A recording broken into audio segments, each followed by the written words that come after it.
La informática a su servicio. Ordenadores están... Hago lo que quiero, cuando quiero y lo que me da la gana. Otro día de gloria para Sánchez, porque a mediodía actúa Tezanos. Oe, si somos los mejores, bueno, ¿y qué? El capitán de la clase sanchista, con su chute mensual de autoestima gubernamental, el CIS. A España ilusionada se pregunta, ¿qué le habrá preguntado esta vez el CIS a los ciudadanos? Quizá les haya preguntado... ¿No es más cierto que nuestro gobierno ejemplar se anticipó como nadie al coronavirus y que lo patriótico es dejar de ponerle peros a su extraordinaria labor y aprobarle los presupuestos generales del Estado, digan lo que digan los números? ¿Cree usted que debe dimitir Rajoy? O mejor, ¿no cree usted que es intolerable que todavía no haya dimitido Rajoy?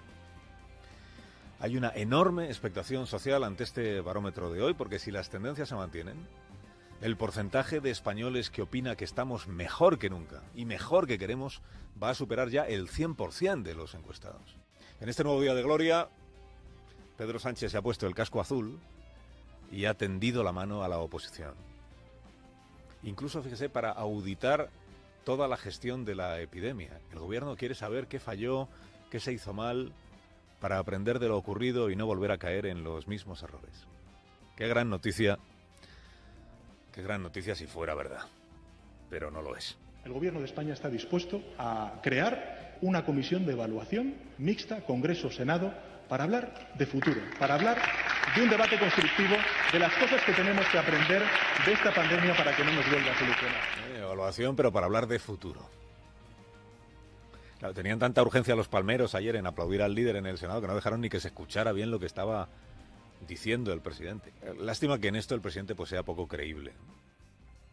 Ni siquiera sabemos cuántos fallecidos llevamos por el coronavirus, este dato que lleva congelado desde hace más de 2 semanas, como para saber qué fue lo que falló en enero y en febrero, como para auditar de verdad la gestión de todos los gobiernos, de todas las administraciones públicas sobre el coronavirus. No es creíble la voluntad de Sánchez por auditar de verdad el funcionamiento de las administraciones, porque cuando has dedicado la mitad de tus homilías semanales a la autocomplacencia, a ponerte nota alta a ti mismo, a presumir de que actuaste antes y mejor que los demás gobiernos, a predicar al mismo tiempo que en enero ya estabas tú tomando decisiones y que nadie pudo verlo venir hasta el 11 de marzo que se declaró la pandemia, cuando ya has sentenciado, en fin, que salimos más fuertes. Poco queda por evaluar porque ya te lo has evaluado todo tú a ti mismo.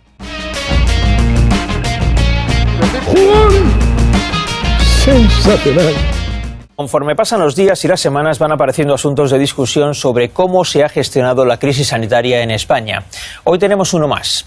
Cuando la epidemia estaba en su peor momento, a mediados de marzo, un alto responsable de la Policía Nacional dijo que ellos ya habían puesto en marcha medidas de protección en enero.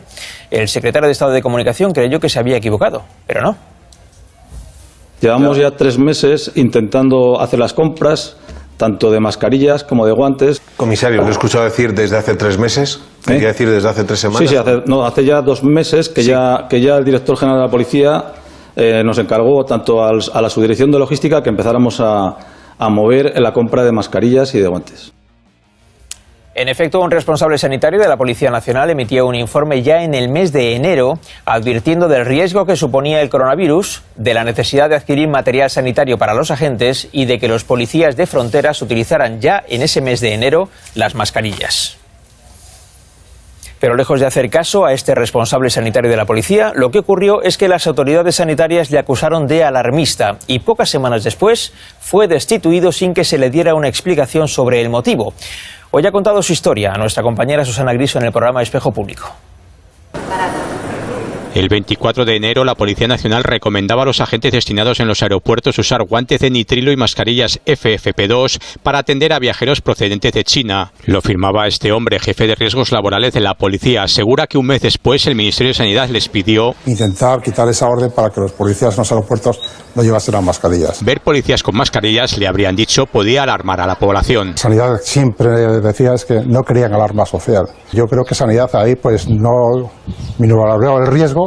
Sanidad aún no había emitido ninguna alerta a la población. Mes y medio después se anunciaba El estado de alarma. Ese mismo día Nieto era cesado. ¿Por qué? Yo no tengo ninguna prueba que afirme que la bronca con Sanidad sea la responsable, pero sí que es llamativo la rapidez en que se producen los hechos, ¿no?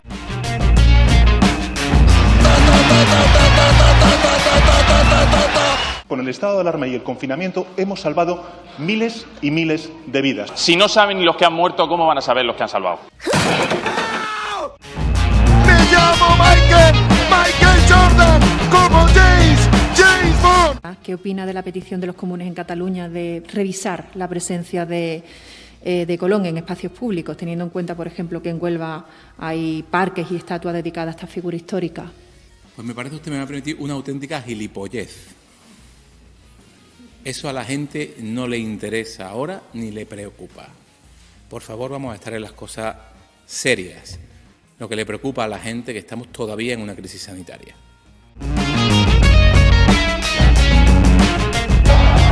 ¡Espectacular! Nos gustaría saber a qué motivos de reconstrucción exactamente responde un atentado contra la libertad y la igualdad tan flagrante como es el Pacto de Estado contra la Violencia de Género, que supone un golpe mortal para nuestra democracia. Nos gustaría saber por qué el hombre tiene que ser culpable por defecto. Nos gustaría saber por qué creen que la única violencia que cuenta es la del hombre heterosexual sobre la mujer y no todos los demás tipos de violencia doméstica. Nos gustaría saber por qué cualquier varón heterosexual debe ver cuestionada la presunción de inocencia. ¿Por qué sufre penas mayores que cualquier otro agresor? Nos gustaría saber a qué viene tanto despilfarro en asociaciones, chiringuitos y cargos para amiguetes cuando ni siquiera el Gobierno puede cumplir con su medida estrella de los ERTEs. ¿Por qué no se destina el dinero a ayuda directa a las víctimas y no a tantas asociaciones? ¿No cree que hay una relación entre que las asociaciones reciban subvenciones en función de las denuncias y el número de denuncias falsas? ¿No creen que sería más razonable que, si afortunadamente no se ha despilfarrado todo el dinero de un año, lo que sobre se devuelva a las arcas públicas ahora que tanta falta va a hacer? ¿Por qué, si las cifras de violencia contra las mujeres no se han reducido, se siguen aferrando a la Ley Integral contra la Violencia de Género cuando es obvio que no funciona?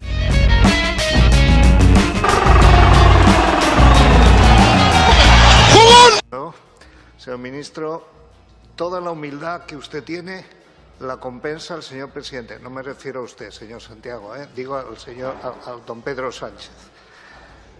El pecado original de este gobierno, mal aconsejado por Simón I el imprevisor, ha sido minusvalorar el coronavirus de Wuhan sin atender realmente a lo que estaba pasando en la China comunista. Se fiaron ustedes de su mandamás, el chino, y tuvieron una visión supremacista porque creían que los chinos debían tener una forma distinta de enfermar. No hicieron caso a lo que pasaba en Italia. Los pacientes, según ha dicho un compareciente, morían como chinches y ustedes siguieron a lo suyo. Aplicaron en España estrategias propias de Burundi porque tenían que hacer su fiestecita y eso nos dio la puntilla. Resultado, 50.000 muertos a cuyas familias les mando nuestro profundo pésame. Y ustedes no han salvado a nadie. Son los médicos, son las enfermeras, son los trabajadores sanitarios los que lo han hecho y ahora se apresura a decir que no miremos atrás y que pasemos página y ponen voz meliflua y buenoide mientras gritan unidad. La verdad es palmaria. Somos el país con más muertos por número de habitantes. Y no me conteste usted en números absolutos, como hace siempre, porque sabe que hace trampa. Y somos la nación con más sanitarios infectados en términos absolutos. El Gobierno de España, de PSOE y de Podemos, no disimulen, señorías de Podemos, porque usted está en el Gobierno, es la medalla de oro mundial de la incompetencia sanitaria. Son ustedes el torpedo que ha hundido nuestra sanidad. Este es el diagnóstico que hace Vox. El pronóstico es el siguiente. Si ustedes siguen en el Gobierno y el virus no muta más benigno y en otoño sucede otro rebrote, España está perdida. Estará en una situación terminal, sanitaria, sociológica y económicamente.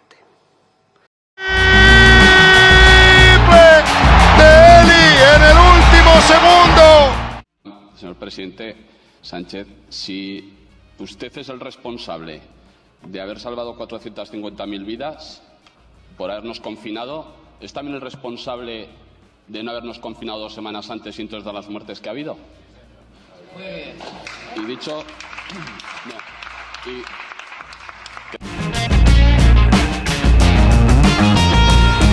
¡Espectacular! Quiero hablar un segundo y un momento de este concepto de patriotismo. Pedro Sánchez apelaba este fin de semana al patriotismo y pedía al Partido Popular en especial patriotismo. Y yo me digo, o sea, ¿de verdad Pedro Sánchez se atreve a hablar de patriotismo? El que llegó a la presidencia del gobierno aupado por los que dieron un golpe de Estado contra la legalidad constitucional española en el 2017, el que pacta derogar la reforma laboral con un partido que no condena el asesinato de 850 españoles, el que forma la coalición con un partido que dice que la Constitución española es un candado que hay que romper, derribar, el que atropella la igualdad de los españoles y su libertad en una mesa de negociación con partidos hablando de autodeterminaciones y amnistías. Insisto, el que preside el país con más exceso de muerte, con más sanitarios infectados, con el confinamiento más drástico y la crisis económica más severa y el que oculta el número total de españoles muertos. ¿De qué patriotismo me habla, no? Patriota Sánchez, de verdad, de lejos es el presidente menos patriota que ha pasado por la Moncloa. De hecho, diría que la patria de Sánchez es Sánchez. La única patria del señor Sánchez es Pedro Sánchez. Con lo cual, lecciones de patriotismo, ninguna, no solamente no al Partido Popular, sino yo creo que prácticamente a nadie en esta Cámara, ¿no? Señora vicepresidenta, este es un resumen de nuestros debates en esta Cámara. Le pregunté por su silencio ante el desafío separatista. Le endosó la respuesta al ministro de Agricultura. La interpelé sobre la mesa de negociación con Torra. No vino al Congreso para estar en la mesa. Le pregunté por su responsabilidad en la prevención de la pandemia. Me dijo que el problema era mi marco mental. Le pregunté si condenaba el escrache al señor Iglesias. Contestó que tengo derecho a contagiarme. Le pregunté por el respeto a las instituciones. Insinuó que el señor Casado es un golpista. Le pedí que aclarara tan grave acusación. Me invitó a tomar un café. El viernes pasado le remití una carta aceptando su invitación y proponiéndole un café debate público. ¿Dónde está la respuesta? A ver si hoy tengo más suerte y respeta usted su palabra y al Parlamento. Contésteme, por favor, ¿van a convocar en julio otra mesa de negociación con los separatistas? Señora Calvo, no estamos ante una crisis constituyente. Estamos ante una crisis ideológica y moral del socialismo. Patriotismo piden. El señor Sánchez no tiene otra patria que su ego. Han suscrito ustedes un pacto ultra a costa de la convivencia y a cambio del poder. Escuchen un momento al condenado Junqueras. Le preguntan, ¿volvería a hacerlo? Contesta, sí. Gracias a lo que hicimos nos hemos ganado el derecho a repetirlo. Le insisten, ¿pero no engañaron ustedes a los catalanes? Y contesta, perdónenme, y una mierda y una puta mierda, dijimos la verdad, que el proceso tiene que acabar en la independencia. Pero el delirio no acaba ahí. La portavoz de la Generalidad en plena pandemia.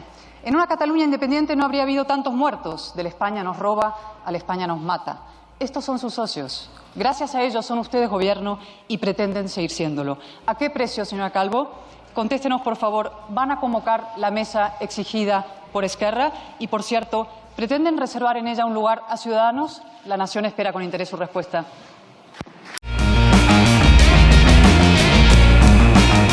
Es un escándalo, hombre, es un escándalo. Muchas gracias, señor Sánchez. Yo también acostumbro, como usted, a no ser original, pero en mi caso porque siempre mantengo los mismos principios. Usted lo hace porque no sabe qué decir en esta Cámara.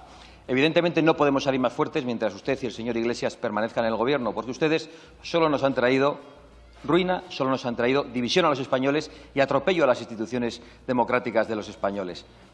48.000 muertos, pero además de eso nos han traído la ruina. récord en número de paros, récord en víctimas de los ERTEs, récord en víctimas de los ERTEs que no han cobrado nada desde el mes de marzo, récord en autónomos sin ningún tipo de ingreso a los que se les cobraron las cuotas, récord en las colas kilométricas de los comedores sociales, récord en la huida de depósitos de España por miedo a su vicepresidente, 22.000 millones de euros. Y hay un récord que no lo constato, pero lo pronostico. Récord en el efecto llamada a la inmigración ilegal por la renta mínima que ustedes han aprobado. Pero como no se conforman con la ruina, señorías, nos traen la división, y la ya clásica división por sexos entre hombres y mujeres que ustedes promocionan de manera sistemática, ahora nos traen la división por barrios. Y nos traen ustedes también, parece que la división por edades, porque no todas las vidas importan, señorías. Eso es lo que parece.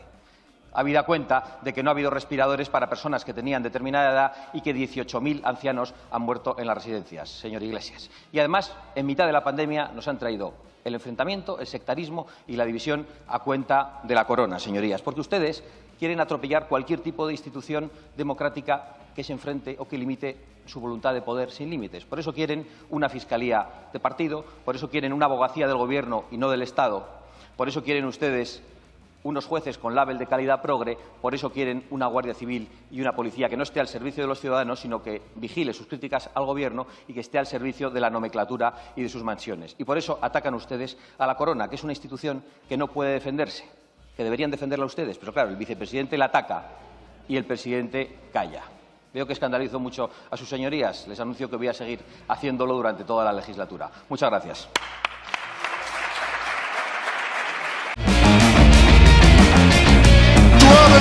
Me matas con tu canción. Gracias, señor coordinador. Ministra, buenos días.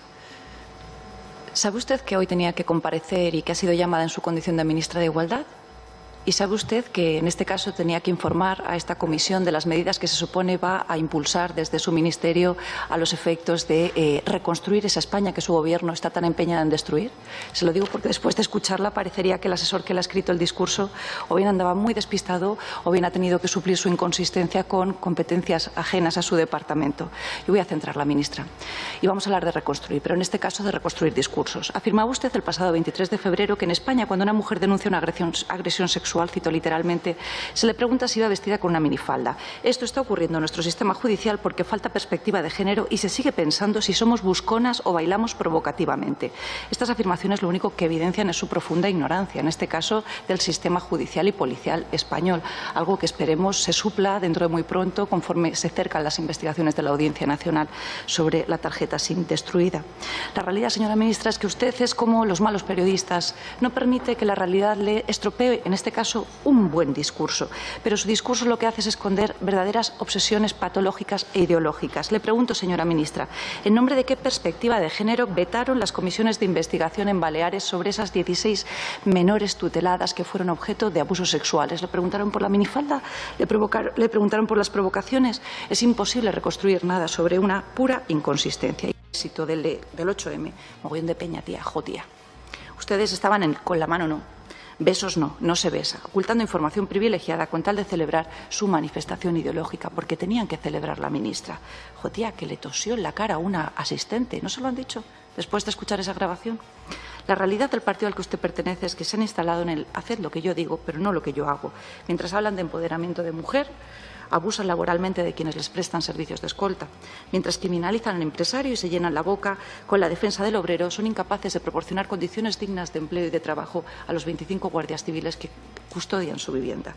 Pero la realidad es que nadie se creía sus mentiras, señora ministra. Si de verdad quiere que su ministerio, señora ministra, sea útil para España, lo mejor que puede hacer es disolverlo y destinar el dinero público de los múltiples sueldos que sustentan a la igualdad real entre españoles. Le puedo asegurar que ni las niñas abandonadas de Baleares, ni las mujeres engañadas del 8M, ni los millones de mujeres con unas necesidades reales echaremos de menos su ministerio de igualdad.